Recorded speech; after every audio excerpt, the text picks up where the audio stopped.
What's up, guys?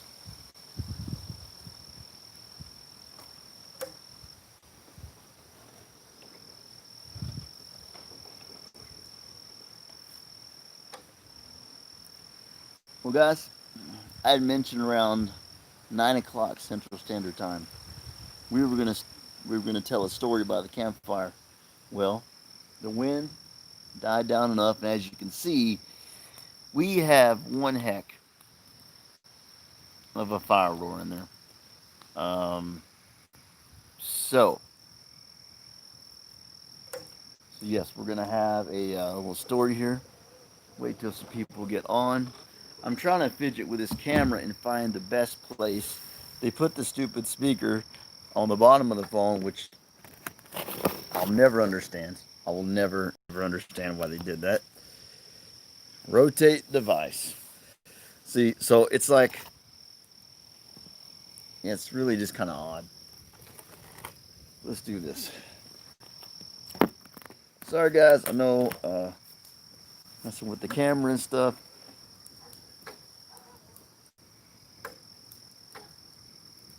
So it makes it really difficult to get everything in when the speaker's on the bottom of the phone. What's up out on the wire? How you doing? Thanks for coming in. Thanks for coming in. We're gonna tell a story about the campfire. Um, Trying to find the best spot here. They put the speaker on the bottom of this here phone. So I'm trying to find a way to show all of this to you guys.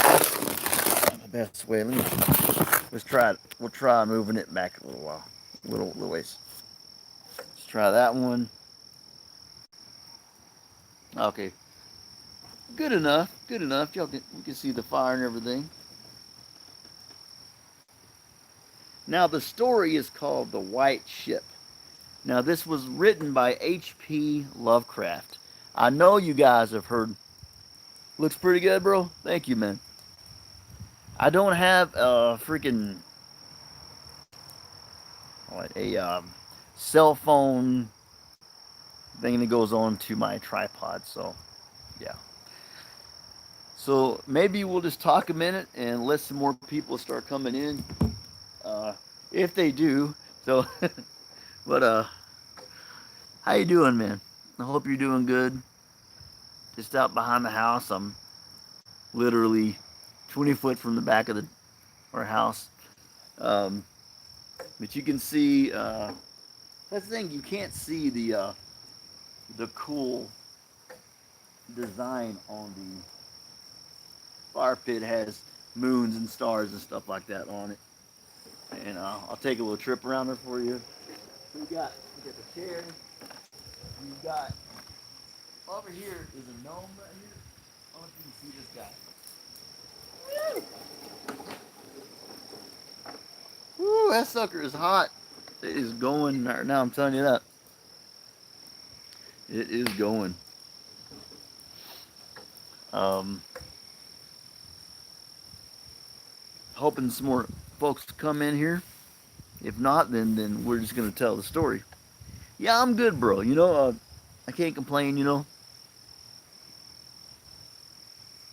guys are you guys are kicking ass on the channel and everything. I saw the design, thumbnail. All right, good. Oh man, thank you.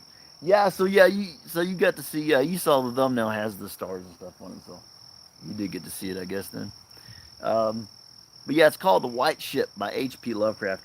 Now, I there's a something they call him H.R. Love. They call him a something Lovecraft on Scooby Doo.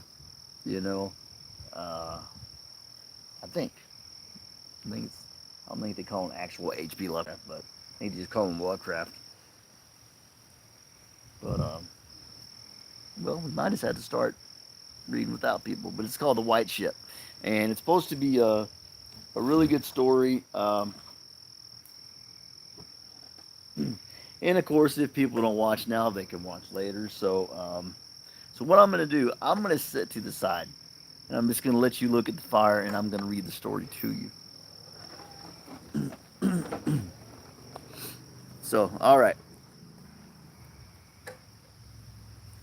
So here we go. This is called The White Ship by H.P. Lovecraft. It says, I am Basil Elton, keeper of the North Point light, that my father and grandfather kept before me. Far from the shore stands the gray lighthouse, above sunken slimy rocks that are seen when the tide is low, but unseen when the tide is high, of course. Past that beacon for a century have swept the majestic barks of the seven seas. In the days of my grandfather, there were many. In the days of my father, not so many. And now there are so few that I sometimes feel strangely alone, as though I were the last man on our planet. From far shores came those white, sailed argosies of old, if I'm saying that right. I hope I'm saying that right. From far eastern shores, where warm suns shine and sweet odors linger about strange gardens and gay temples. The old captains of the sea came often to my grandfather and told him of these things, which in turn he told my father, and my father told me.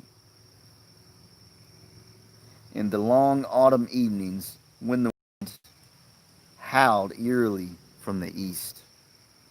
And I have read more of these things, and of many things besides, in the books men gave me when I was young and filled with wonder.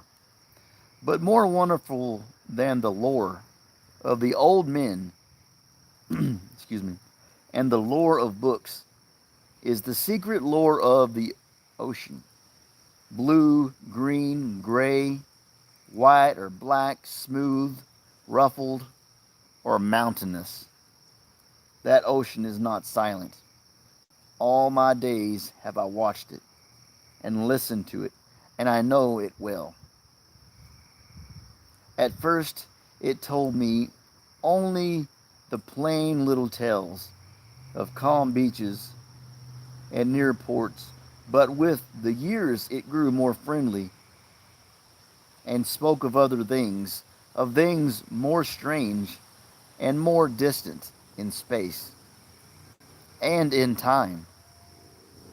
Sometimes at twilight, the gray vapors of the horizon have parted to grant me glimpses of the ways beyond, and sometimes at night, the deep waters of the sea have grown clear and see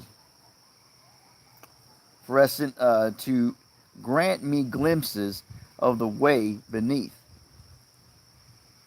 And these glimpses have been as often of the ways that were in the ways that might be as of the ways that are. For the ocean is more ancient than the mountains,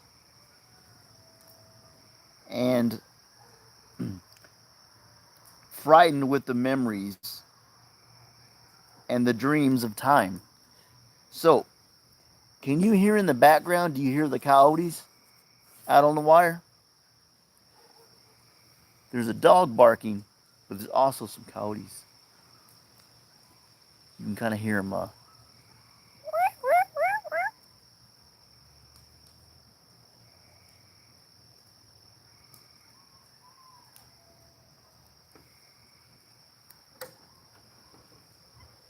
don't know if you can hear the coyotes, but they're out in our. We have a valley down there, and oh shit.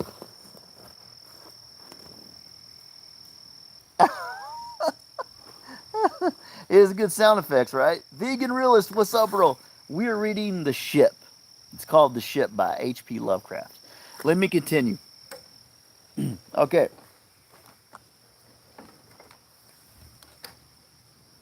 Out of the south, it was the white ship, used to come when the moon was full and high in the heavens. Excuse me. Out of the south, it would glide very smoothly and silently over the sea. And whether the sea was rough or calm, and whether the wind was friendly or adverse, it would always glide smoothly and silently. Its sails distant, and its long, strange tiers of oars moving rhythmically. One night, I espied upon the deck a man, bearded and robed, and he seemed to beckon me to embark for fair unknown shores. Many times afterward I saw him under the full moon, and ever did he beckon me. Very brightly did the moon shine on the night I answered the call, and I walked out over the waters to the white ship on a bridge of moonbeams. The man who had beckoned now spoke a welcome to me in a soft language I seemed to know well, and the hours were filled with soft songs of the carsman as we glided away into the mysterious south, golden with glow of that full moon, mellow moon. And when the day dawned, rosy and elegant, I beheld the green shore of far lands bright and beautiful. And to me unknown, up from the sea rose lordly terraces of verdure, tree studded, and shewing here and there the gleaming white roofs and colonnades of strange temples.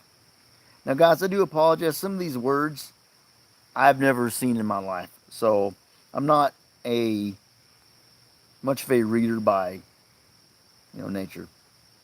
As we drew nearer the green shore, the bearded man told me of that land, the land of Zar, where dwell all the dreams and thoughts of beauty that come to men once and then are forgotten. And when I looked upon the terraces again, I saw that what he said was true. For among the sights before me were many things I had once seen through the mist beyond the horizon and in the depths of the ocean. There too were forms and fantasies more splendid than any I had ever known in my life. The visions of young poets who died, like Edgar Allan Poe, in want before the world could learn of what they had seen and dreamed. But we did not set foot upon the sloping meadows of Zar, for it was told that he who treads them may never more return to his native shore. As the white ship sailed silently away from the temple terraces of Zar, we beheld on the distant horizon ahead, spires on the distant horizon ahead, the spires of a mighty city.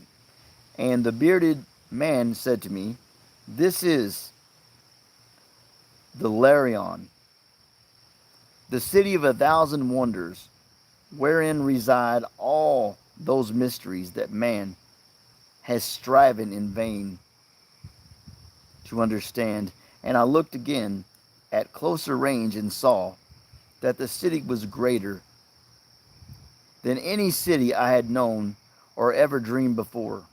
and to the sky the spires of the temples reached, so that no man might behold their peaks. And far back beyond the horizon stretched the grim gray walls, over which one might spy only a few roofs, weird and ominous, yet adorned with rich friezes and alluring sculptures. I yearned mightily to enter this fascinating yet repellent city, and besought the bearded man to land me at the stone pier by the huge carven gate, Achariel, but he gently denied my wish, saying, "Into Delarion, the city of 1,000 wonders, many have passed, but none of them returned. Therein walk only demons and mad things that are no longer men, and the streets are white with unburied bones of those who have looked upon the Elon Lathi that reigns over the city." So the white ship sailed on past the walls of Delarion, and followed for many days a southward flying bird whose glossy plumage matched the sky out of which it had happened. Then came we to a pleasant coast, gay with blossoms of every hue, whereas far inland as we could see vast lovely groves and radiant arbors beneath a meridian sun. From bowers beyond our view came bursts of song and snatches of lyric harmony, um, interspersed with faint laughter so delicious that I urged the rowers onward in my eagerness to reach the scene. And the bearded man spoke no word, but watched me as we approached the lily-lined shore. Suddenly a wind blowing from over the flowery meadows and leafy woods brought a scent of which I trembled. The wind grew stronger, and the air was filled with a lethal charnel odor of plague-stricken towns and uncovered cemeteries. And as we sailed madly away from the damnable coast, the bearded man spoke at last, saying, "This is Zara, the land of pleasures unattained." So once more the white ship followed the bird of heaven over warm, blessed seas, fanned by caressing, aromatic breezes. Day after day and night after night did we sail, and when the moon was full, we would listen to soft songs of the oarsmen, sweet as on that distant night when we sailed away from my far native land. And in and it was by moonlight that we anchored at last in the harbor of Sona Nil, NYL. Not sure, which is guarded by twin headlands of crystal that rise from the sea and meet in a um, resplendent arch. This is the land of fancy, and we walked to the verdant shore upon the golden bridge of moonbeams. In the land of Sanyanil, there is neither time nor space, neither suffering nor death, and there I dwelt for many eons. Green are the groves, and the gestures bright and fragrant, and the flowers blue and musical, the streams, clear and cool the fountains, and stately and gorgeous the temples. Guys, let me put one more board on the fire. I think we have one left. Let me look at this, okay? Because, yeah, that's starting to go down. Well, guys, it looks like that's about all the fire. Let me see if I can adjust you guys. Okay, there's a little fire left, guys.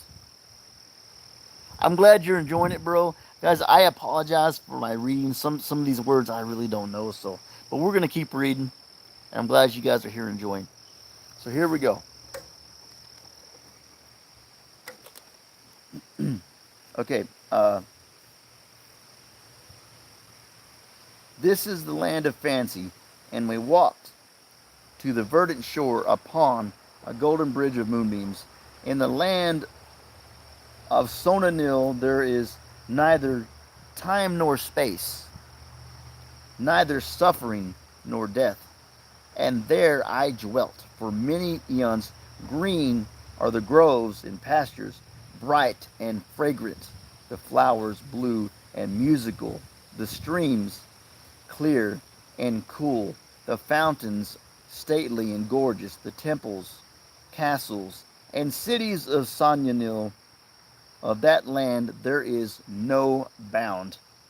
For beyond each vista or view of beauty rises another more beautiful over the countryside, and amidst the splendor of cities rove at with a happy folk, of whom all are gifted with unmarried grace and unalloyed happiness. For the eons that I dwelt there, I wandered blissfully, though gardens where quaint pagodas peep from pleasing clumps of bushes, and where the white walks are bordered with delicate blossoms. I climbed gentle hills, from whose summits I could see entrancing panoramas of loveliness, with steepled towns nestling in verdant valleys, and with the golden domes of gigantic cities glittering on the infinitely distant horizon. And I viewed by moonlight the sparkling sea, the crystal headlands, and the placid harbor wherein lay anchored the white ship. It was against the full moon one night in the immemorial year of Tharp that I saw outlined the beckoning form of the celestial bird, and felt the first stimmings of unrest. Then I spoke with the bearded man, and told him of the new yearnings to depart for remote Cathuria, which no man hath seen, but which all believe to lie beyond the basalt pillars of the west. It is the land of hope, and in it shine the perfect ideals of all that we know elsewhere, or at least so men relate. But the bearded man said to me, beware of those perilous seas wherein men say Cathuria lies, and Sonanil there is no pain nor death. But who can tell what lies beyond the basalt pillars of the west? Nevertheless, at the next full moon I boarded the white ship, and with the reluctant bearded man left the happy harbor for untraveled seas. And the bird of heaven flew before and led us toward the basalt pillars of the west. But this time the carsman sang no soft songs under the full moon. In my mind, I would often picture the unknown land of Cathuria with its splendid groves and palaces, and would wonder what new delights there awaited me. Cathuria, I would say to myself, is the abode of gods and the land of unnumbered cities of gold. Its forests are of aloe and sandalwood, even as the fragrant groves of Comorin. And among the trees flutter happy birds sweet with song.